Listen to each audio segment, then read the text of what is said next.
Olá, você que me assiste nesse momento. Eu sou Letícia Bertoncini, graduanda em Administração Pública pela Fundação Getúlio Vargas, e esse vídeo tem por objetivo a apresentação dos resultados de pesquisa de iniciação científica no campo de políticas públicas, desenvolvida entre 2024 e 2025, com colaboração e orientação da professora Zilma Borges, cujo título é A retomada das políticas de segurança alimentar e nutricional no Brasil a partir de 2023, avanços e desafios. A relevância desse estudo se dá com o aumento dos níveis de insegurança alimentar no Brasil na última década, que culminou no retorno do país ao mapa da fome em 2022.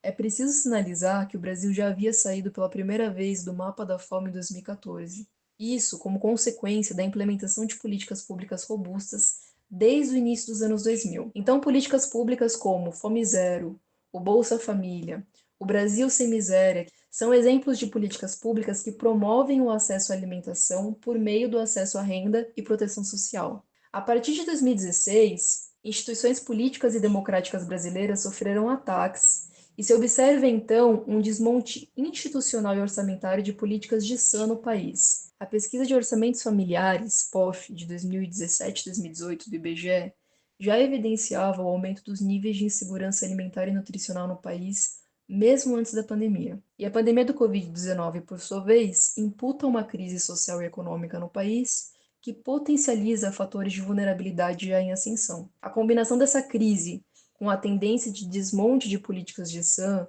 observada nas gestões do governo federal, alarmam a situação de modo que em 2022, mais da metade da população brasileira sofria com algum grau de insegurança alimentar ou nutricional. Esse quadro sofre uma reversão com o declínio dos níveis de insegurança alimentar no país a partir de 2023, que segue em queda em 2024. O objetivo dessa pesquisa é, portanto, investigar de que forma se deu a retomada e a priorização da agenda política de segurança alimentar e nutricional no nível federal do governo brasileiro a partir de 2023 e quais são as interfaces de estratégias e políticas públicas de SAM com a promoção da sustentabilidade e da justiça social.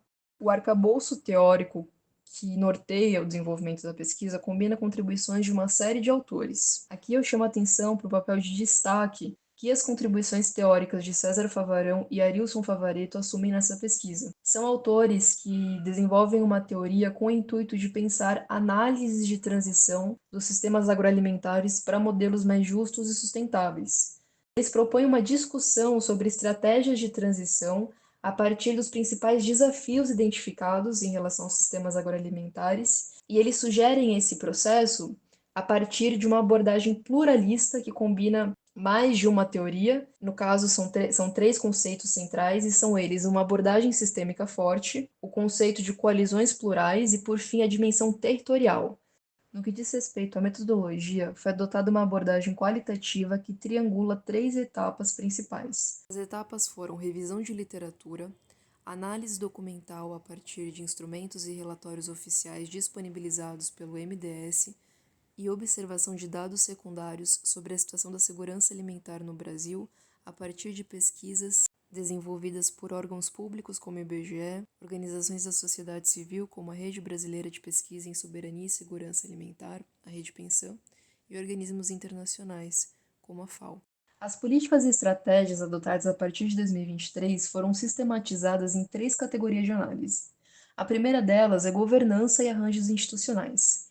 A partir dessa categoria, é possível identificar, por exemplo, a retomada de instâncias de participação social e de coordenação interministerial que são fundamentais para a implementação, para a operacionalização do Sistema Nacional de Segurança Alimentar e Nutricional, que é o SISAM. As outras duas categorias de análise são estratégia e orçamento, que consiste justamente em analisar os principais instrumentos estratégicos do governo federal. O Plano Brasil Sem Fome foi desenvolvido e implementado no primeiro ano do terceiro mandato do governo Lula, ou seja, já em 2023, evidenciando que o combate à insegurança alimentar seria uma prioridade do governo. O Plano Brasil Sem Fome é estruturado em três linhas de ação, e são elas: o acesso à alimentação regular por meio da geração de renda e proteção social, a disponibilização interna de alimentos por meio do apoio à agricultura familiar e, por fim, a coordenação interfederativa para ampliação da adesão ao CISAM pelos entes federativos. Então, essas três linhas de atuação reúnem diversas estratégias e políticas públicas em cada uma delas. O terceiro e último critério de análise foi o orçamento, na qual pôde-se constatar o aumento de investimento em políticas públicas substanciais, como, por exemplo, o Programa Nacional de Alimentação Escolar, o PNAE, assim como os investimentos no Programa Bolsa Verde e em muitos outros. O terceiro Plano Nacional de Segurança Alimentar e Nutricional é um instrumento de planejamento estratégico que foi elaborado e disponibilizado pela CAISA em 2025 e reúne contribuições da sociedade civil para formular uma agenda prioritária. E não só isso, vincula estratégias, muitas das estratégias ali apresentadas são vinculadas a dotações orçamentárias, o que é essencial para a sustentabilidade e continuidade dessas políticas públicas. Como avanços em relação às medidas adotadas, há a redução da insegurança alimentar em nível nacional. Segundo o relatório publicado em julho de 2025 pela FAO, o Brasil saiu pela segunda vez do mapa da fome, com menos de 2,5% da população em situação de insegurança alimentar grave. São avanços a serem comemorados, mas a garantia plena ao direito humano à alimentação adequada permanece um horizonte a ser percorrido e alcançado. Não só isso, há outras questões que não avançam na mesma medida, como, por exemplo, a qualidade da dieta dos brasileiros, com a ampliação do consumo de alimentos ultraprocessados. Não só isso, o uso intensivo de agrotóxicos compromete a saúde pública e a sociobiodiversidade, além da democratização do acesso à terra no país, que é fundamental para a produção e para o abastecimento nacional. Bom, chegando ao final, esse trabalho buscou analisar como a segurança alimentar e nutricional da população brasileira retoma a agenda política do governo federal, a partir do terceiro mandato do governo Lula, à luz de um referencial teórico que propõe uma abordagem pluralista para a transição dos sistemas agroalimentares em direção a modelos mais sustentáveis e comprometidos com a promoção da justiça social. Agradeço a paciência e a atenção dos ouvintes que acompanharam até aqui e agradeço especialmente ao Programa em Iniciação em Pesquisa da FGV, na figura da professora e coordenadora Rosiane Santos, assim como a professora Zilma Borges, que orientou e colaborou nessa pesquisa, sem a qual seu desenvolvimento não seria possível.